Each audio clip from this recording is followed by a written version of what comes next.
আসসালামু আলাইকুম। আজকে আমি আপনাদের সাথে চিংড়ি মাছের ভর্তাটা শেয়ার করব। তো আমি এখানে চিংড়ি মাছ, শুকনো মরিচ, কাঁচামরিচ, পেঁয়াজ এগুলো ভেজে নিলাম। নিয়ে এখানে সরাসরি চলে যাচ্ছি শিলপাটায়। এখানে প্রথমে আমি মাছগুলো বেটে নিচ্ছি।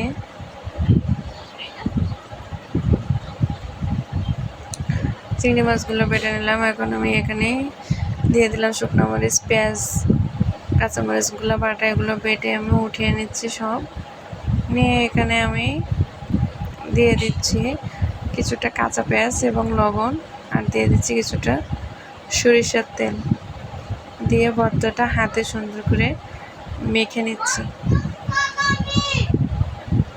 সুন্দর করে মেখে নিলাম। দেখেন আমার ভর্তাটা বানানো কমপ্লিট। গরম ভাতের সাথে চিংড়ি মাছের ভর্তা খেতে কিন্তু অসম্ভব ভালো লাগে। আপনাদের কার কার ভালো লাগে কমেন্টে অবশ্যই জানাবেন। আল্লাহ হাফেজ।